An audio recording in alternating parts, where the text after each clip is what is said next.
Maigsuon, maayong gabi kaninyong tanan, and then kaniana usab kita karon sa tuwa usab nga sinima na no nga programa ang atong gitawag og pamalandong sa ebanghelyo sa Domingo. And then sa ikakawaad tulo nga Domingo sulod sa tuig, cycle C.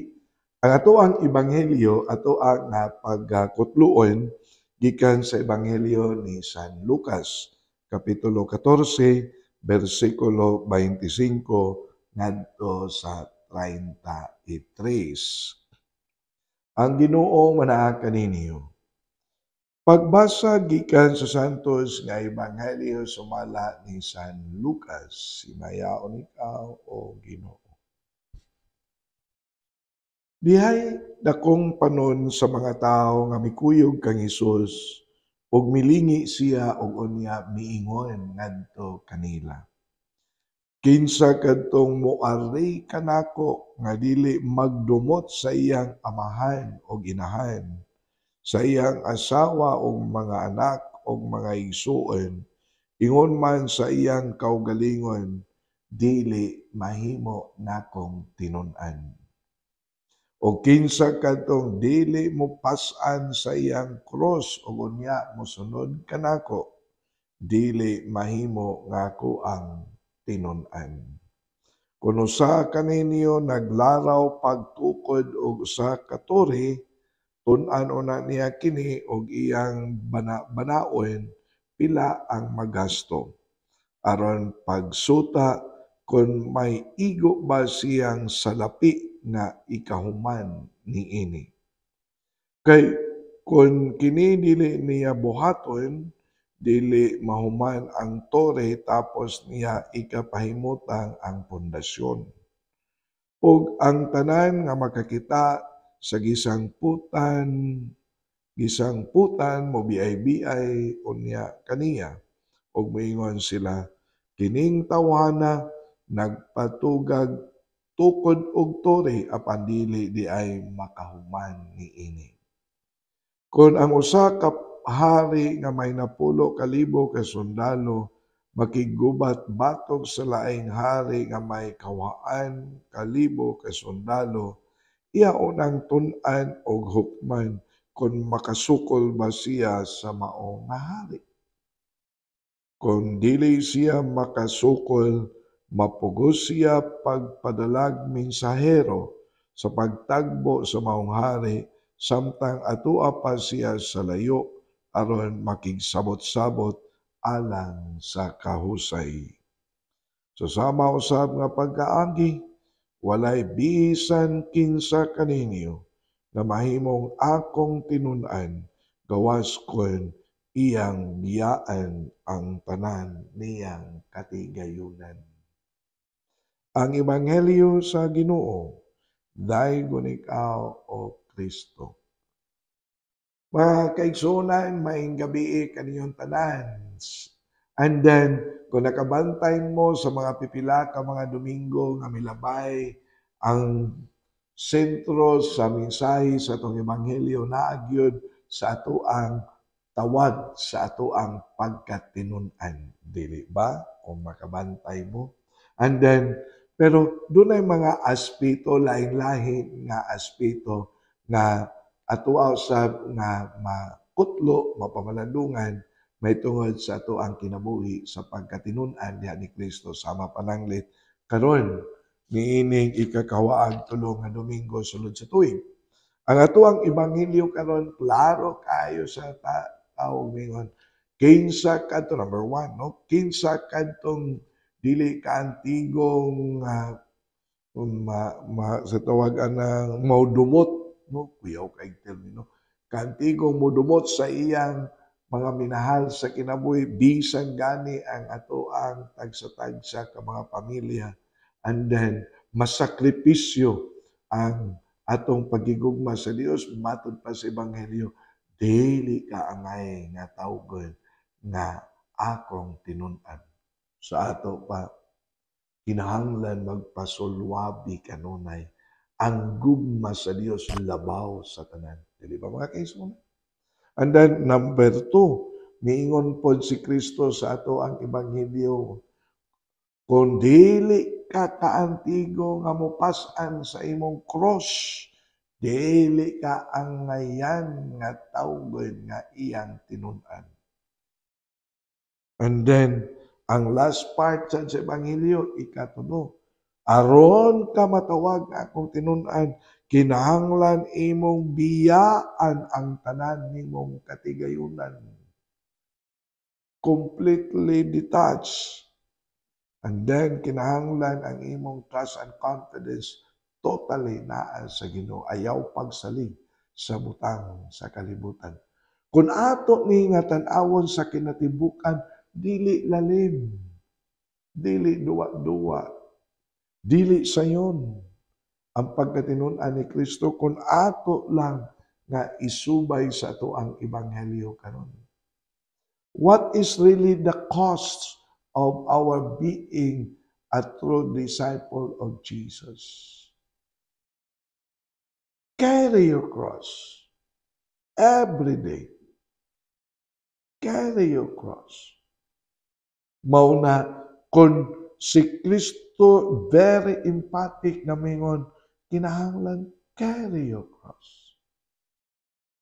Kung mahitabo kini kada adlaw sa atong kinabuhi, do it.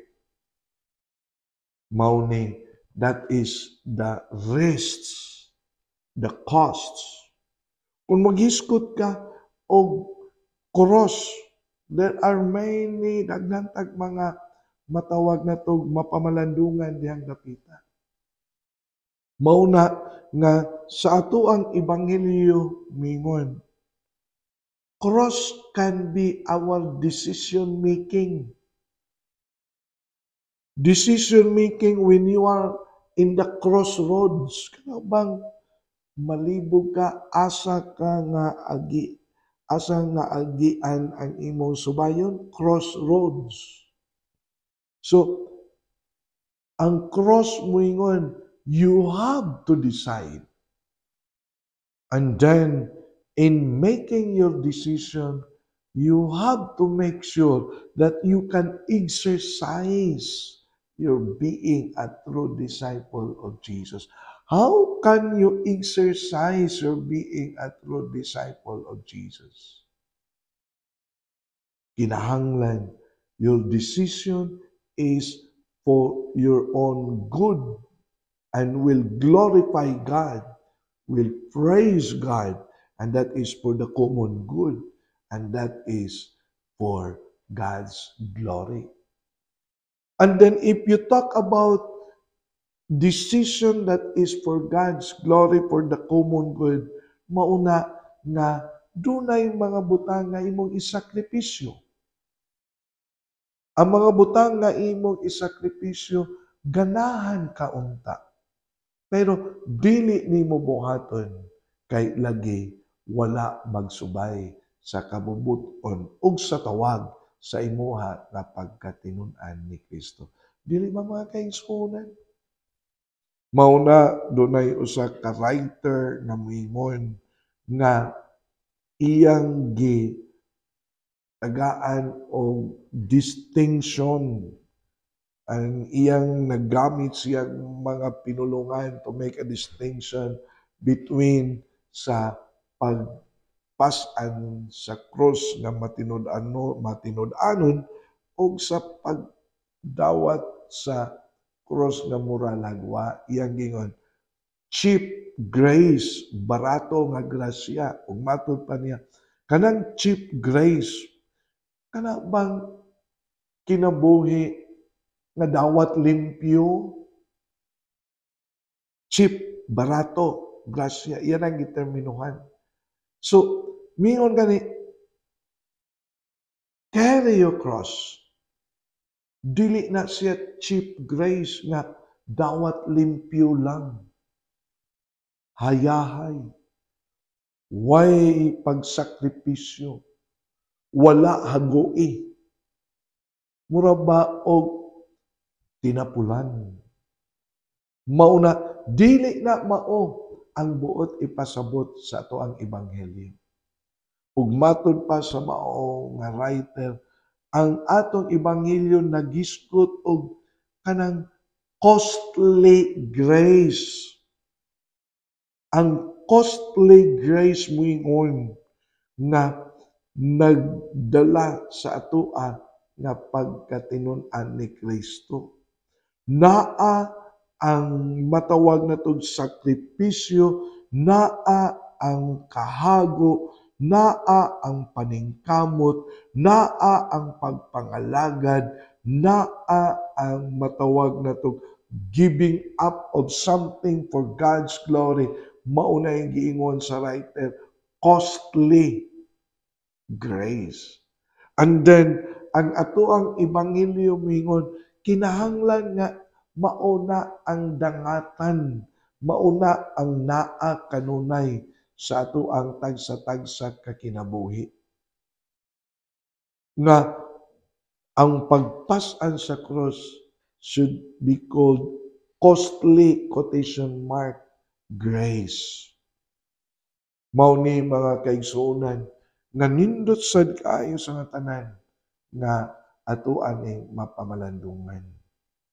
Unsaon man nato pag-give up sa mga butang sa kalibutan kun o galing dili ta mohimo og desisyon na ginaingon our cross.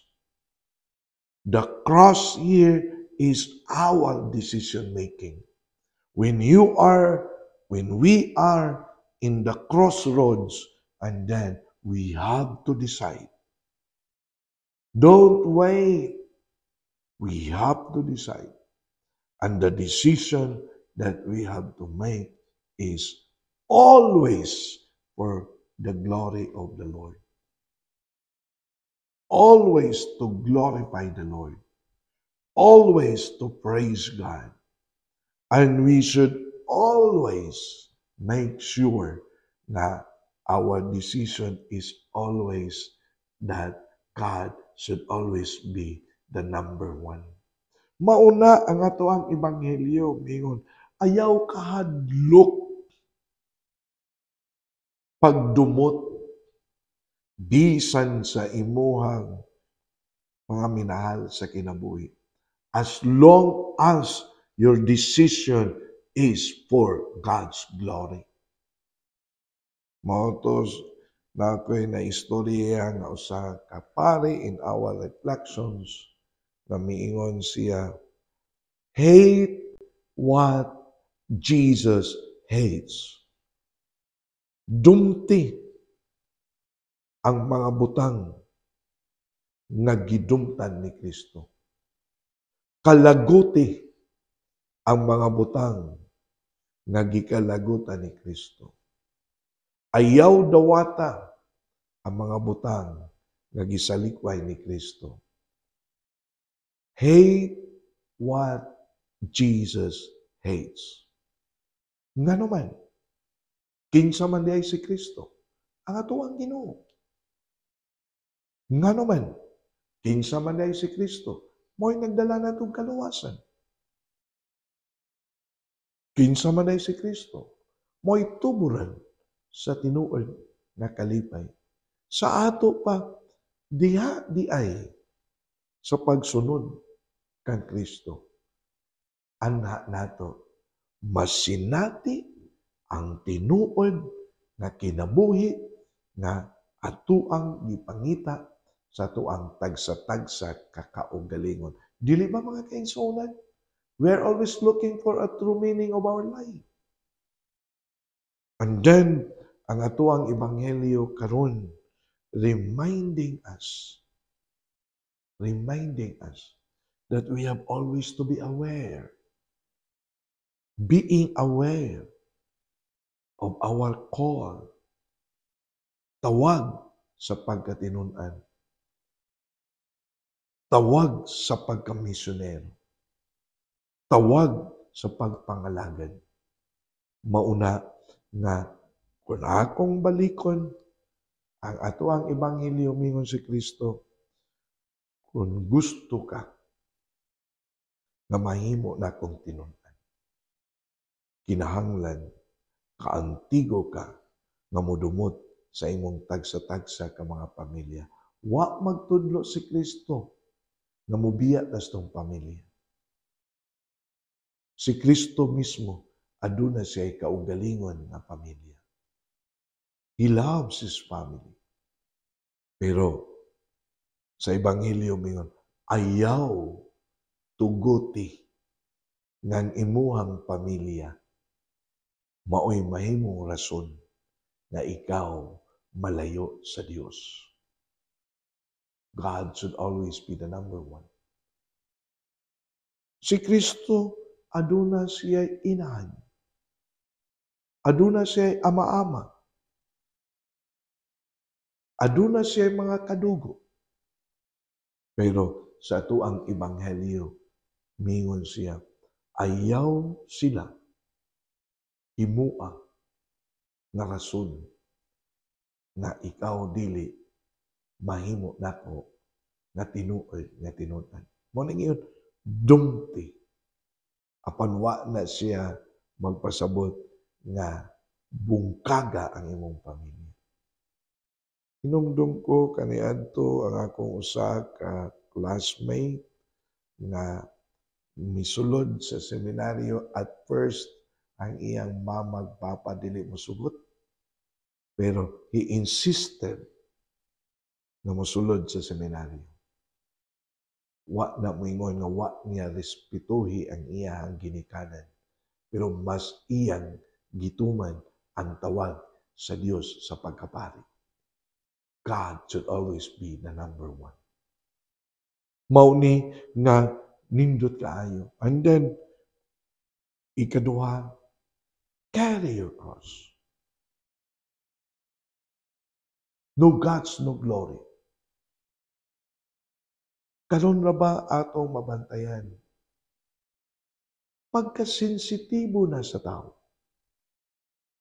Gamay lang problema, bagulbol, giving up, and then mauna tingali ang hinungdan nga ang suicidal rate is increasing. Nagsaka. Very sad to hear. Mag-uulta. Mauna mingon si Kristo, carry your cross. And then, miingon ko kaganina, ang cross is the symbol of our decision making. When we are at the crossroads, malibog ta. Asa ta, ngari sa wala, ngari sa tuo, kung malibog ta.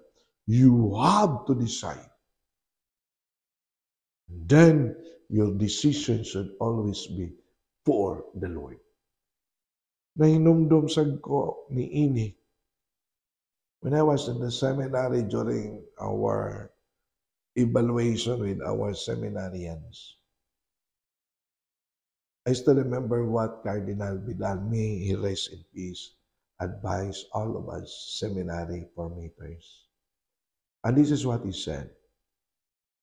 When you are in a dilemma to decide for your seminarians, if he can continue his seminary studies or not, if you are in a dilemma, the Cardinal said, just make sure that your decision is for the good of the church. For the good of the church means for the Lord. When you are at the crossroads, decide for the Lord. Ayaw pagduha-duha. Jesus said, do not be afraid. Do not be afraid. Decide for the Lord. And then, sometimes, dili lang sometimes, mahitabo gayon nga dunay mga opposition, dunay matawag na to og mutulisok kanato. But, anak mo sud, ang mga sakripisyo, kalig-on nga mubarog sa atong Kristohanon nga pagtuo. And then, ang last part niingon, ayaw padala sa mga butang sa kalibutan kay anha diha musakay ang yawa. Giving up of material things. Don't be enslaved. Don't make material things as your God. There is only one God. So, kung ato ning tanawon, nindot kayo ang mensahe sa Ebanghelyo, dili ba? Na itawag kita na magmakanunayon sa tuang pagkakristyano, sa tuang pagkasumusunod ni Kristo. Manginaon kita.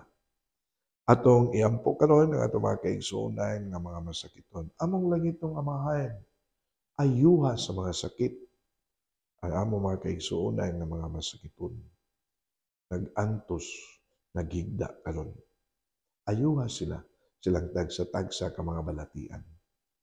Tabangi usab, tagai kanunay og enough energy ang mga nag-atiman kanila nga unta magmakanunayon sa pag-alagad sa mga masakiton. Kining tanan among gituboy ngadto ni Kristo, among Ginoo. Amen. So mga kaigsuonan, anhi lang sa tagkutob. And then magkita na punta sa sunod nga Sabado, alas 6 sa gabi sa ato ang FB account, Archdiocese of Cebu Catechetical Ministry. Kini si Father Joseph Intig, ang kanunay nga naghuban kaninyo, niining ato ang pamalandong sa Ebanghelyo sa Domingo. Ang Diyos magpanalangin kaninyong tanan sa kanunay.